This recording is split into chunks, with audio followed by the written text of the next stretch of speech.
Hello everybody, today I'm here with Garrett. We're playing Final Fantasy 16. How's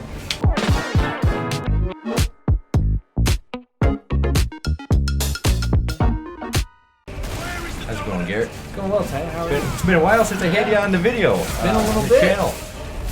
So I was asking you at work the other day if you played this because I've heard good things. I heard this game is awesome. And I've been working on Tears of the Kingdom, so I want to finish that first before I buy this, but curiosity got the better of me here. Now, what are we doing here? So, you asked for an interesting fight, and I picked the one where you're fighting Garuda, and that's essentially the wind magic lady is the best way to put it. Okay.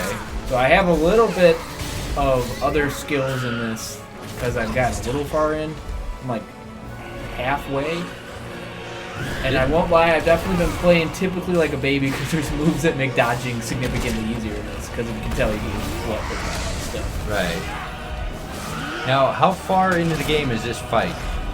Probably like 20% of the way through. like yeah, not too far because this is like the first spirit you kind of fight. Okay. And what? Well, I guess the second. You fight another one, but how many spirits total are there? I'm not really sure to be 100% honest. Is it like Earth, Wind, Fire? That's what it looks like, because I have the fire one, which is called the Phoenix, and then we also have the lightning one, which is the move that I'm doing currently. Okay. Because the game really wants you to spam moves that kind of break that yellow bar underneath. It's called their willpower.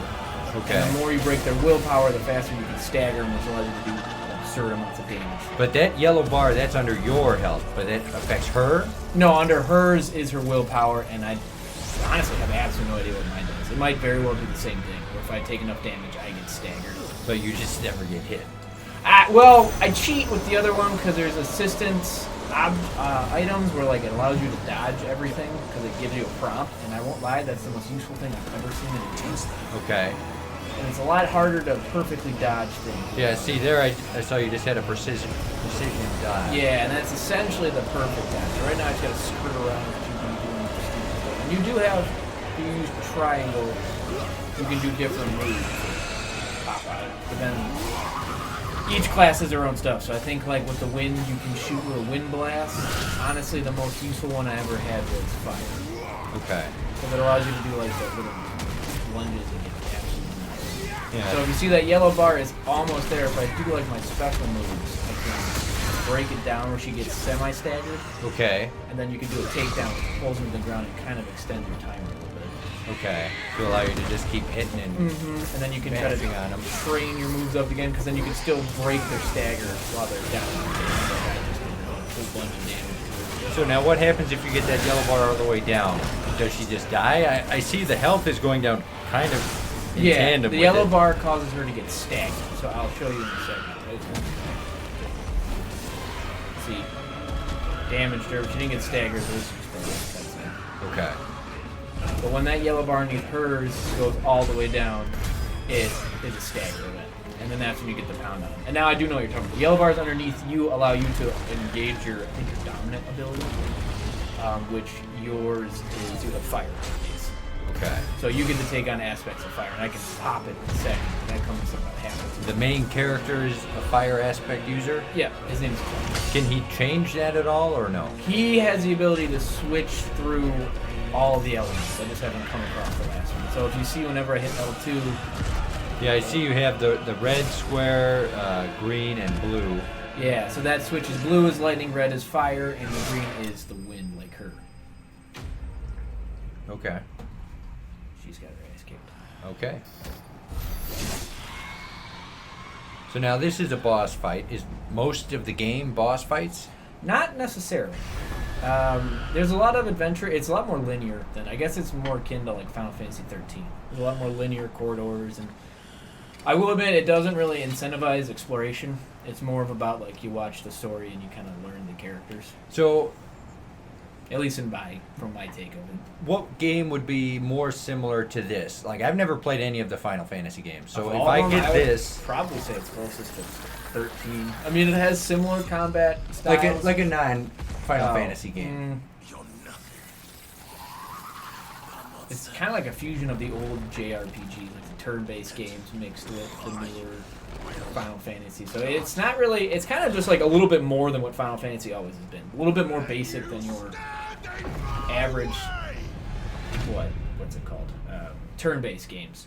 Because it's those old turn-based games were really long, but there wasn't too much to do. You always had like the linear platform bosses and linear like dungeons that you ran through. This is pretty similar. And then you just take out the combat and kind of make it more like Rogue Galaxy-ish, where those are like you manage cooldowns, manage your teammates, and you just mash squares. Okay. Now who is this? So this is a fire spirit that you can invoke. Really?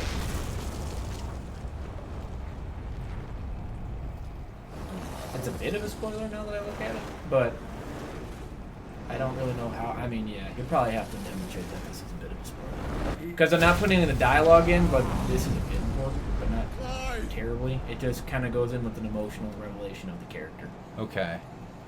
God, this game looks awesome. Mm-hmm. It's very, very cinematic.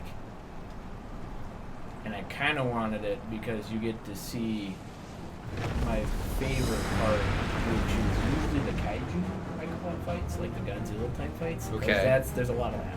Okay. It's like titans beating the piss out of each other. It's kind of awesome. And I don't know if this one is strictly in here, but it's usually when he pops up, you throw some aggressive hands. God. So you control that guy? Yeah. Oh, dude. Yeah. So you get to be. His name is Ifrit. Okay. You'll get to be Ifrit and do different stuff. So like. So when you beat her, Garuda, can you like eventually turn into her when you're using wind powers? I haven't seen that. The only one I could see is you turn into him. Okay. This is the only one because if you could turn into all of them, nuts. That's cool. Yeah, it's literally just a giant smackdown. Yeah, I didn't even realize those are all little trees and stuff below you there. You're literally like a giant kaiju. Wow. Like, I really like the lunge in this because if you hit him.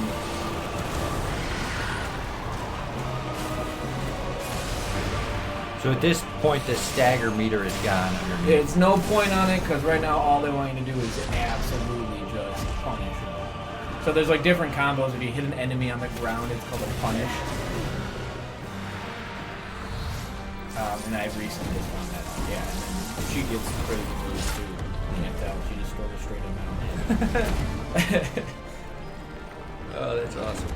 But they also do cinematic aspects where they want you to button mash, they want you to press R1 to do a cinematic dodge. Kind of like old school God of War where it's like hit square, then circle, triangle. Okay.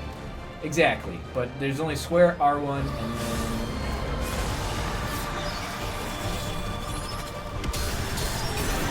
One of the reasons I'm more interested in this game is the other Final Fantasy games did that like pseudo-futuristic art style where it's like there's machines and guns and cars and... Yeah, this one is more of a middle Earth type deal. Okay. It's more fantasy, we're still kind horses, of like, mages, knights, yeah, swords. but not horses. They have their, what they call, yeah, I like that because when she does that, you can block them. Okay. So she'll do a wind blast and you can do a fire blast and deflect it.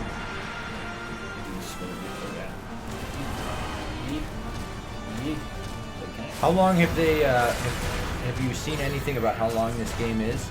I heard about 30 hours. Really?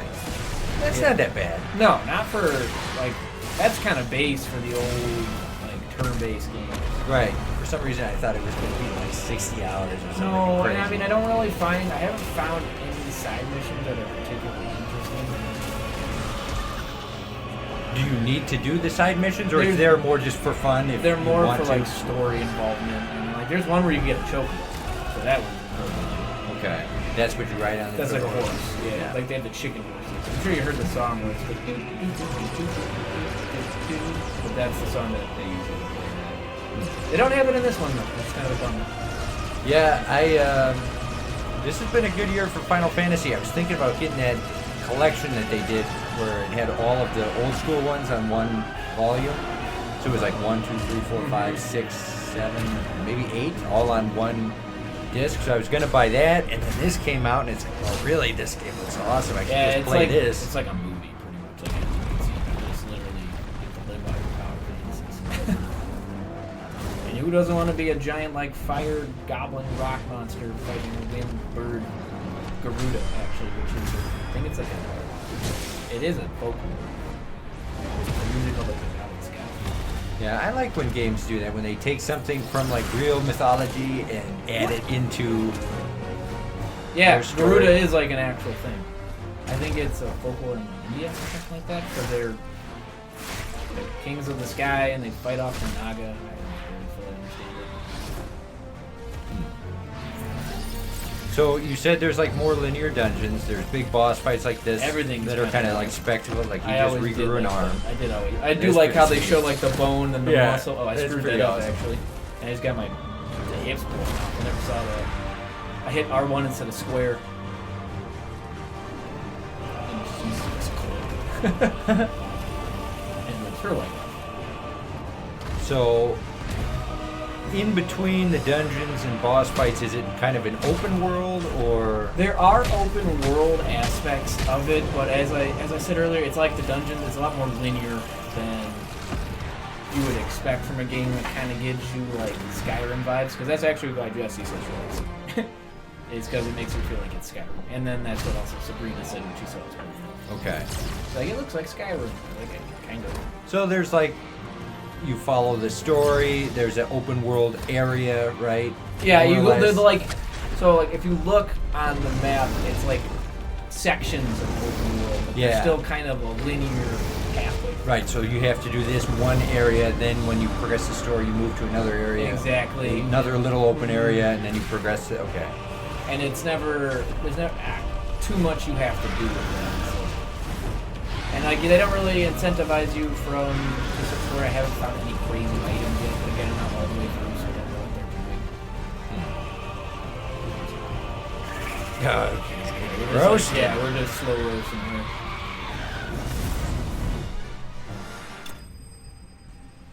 Okay.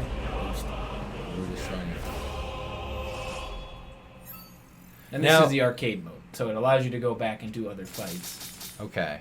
Try to get better scores. I didn't even know that there there were accolades. So that's neat. Now, you were telling George at work that this is kind of easy.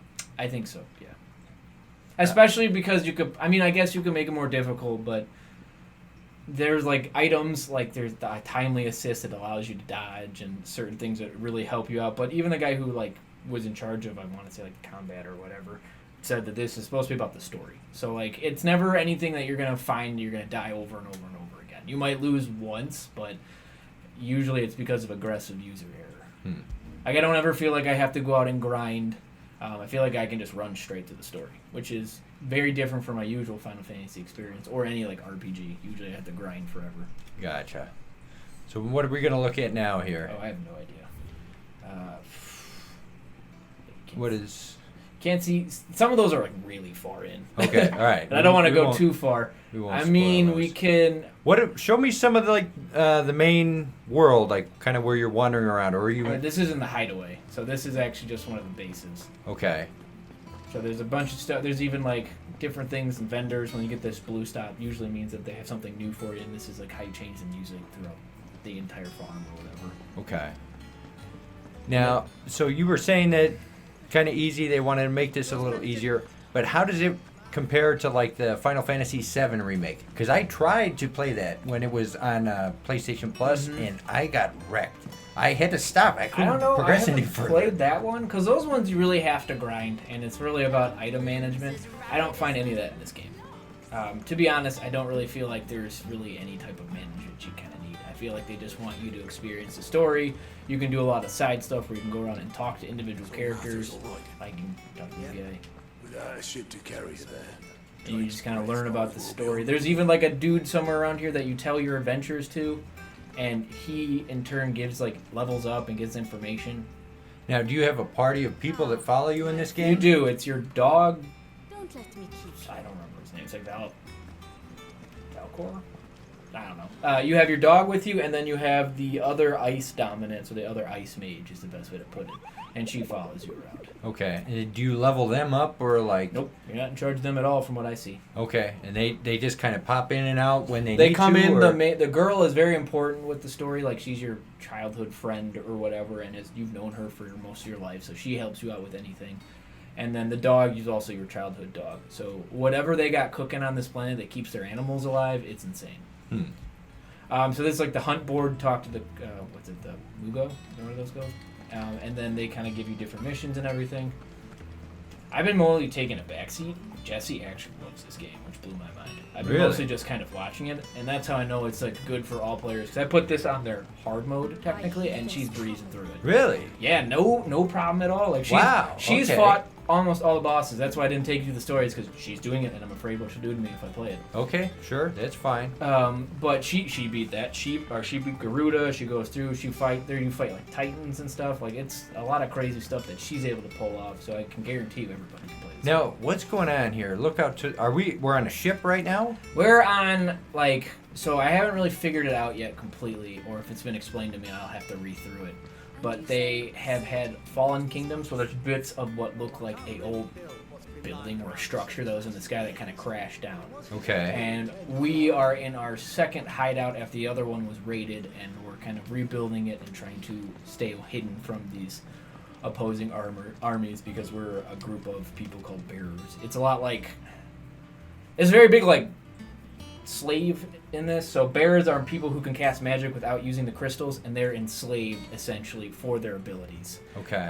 And with their abilities, they're treated like second-class citizens, and these are the people trying to break out and getting away from, why are the people with all the power, these magic wielders, being subjugated and forced to live in these crazy situations? Like, the amount of disdain people have for you when you had your mark was incredible. Like, they would straight out, like, talk to you like you were filth. Really? Yeah. Okay. Wow. Well, this game looks pretty cool. It's very pretty. Like What? look at that. I mean, you don't have to think about this too hard, but your initial thoughts with like how you would rate this game, like out of 3 stars, what would you give it? Probably a solid 2. Okay. Because if it was a little harder, I might like it, and if the side missions were a little better, I'd probably enjoy it a little bit more. The story is kind of neat, but I always kind of find, I might just be stupid, that Final Fantasy has a tendency to overcomplicate their stories. They like to throw in a lot of like confusing wordplay that isn't fully explained. But this one, like, they actually offer you when you go through the map, or not the map, when you actually talk to people, you can do different cutscenes and pull up the dialogue, what's happened, and then it'll allow you to read all the relevant parts of the game. Okay. So it'll pull up, like, usually there's like 6 different tabs you can go into, and it'll explain different things about it. And you think the story in this game is kind of hard to follow? Not really. I just think I may not have been paying the best attention to it. Okay. Because it seems to be kind of like an emancipation story, where you have had some terrible stuff happen to you. It's also like a side of guilt is thrown in there for like a tragedy that happened to the main character's past, and you're just trying to make the world right. So it's not really but they throw in a lot of like moving parts that I guess can get a little hard for me, I guess, my smooth brain to keep up with. Okay. All right. Awesome. Well, thank you for showing me the game here, Garrett. This has been awesome. Should have had Jessie come with. She would have given you an in-depth discussion. Yeah, I know. Yeah. The fact that she can play this and actually do pretty good, that makes me feel better. Maybe I actually have a shot at beating one of these games. That was my biggest complaint when we first started, is I thought it was too easy. But the more I play it, the more like it fits the story, because it's a really beautifully crafted game. Like, okay. You can honestly, I can't say anything bad about how it looks. Okay. All right. Awesome. Thank you for watching. Everybody, we'll see you later. Until next time. This video is brought to you by your support on Patreon. Visit patreon.com/GrouchyGus94 to help support the channel.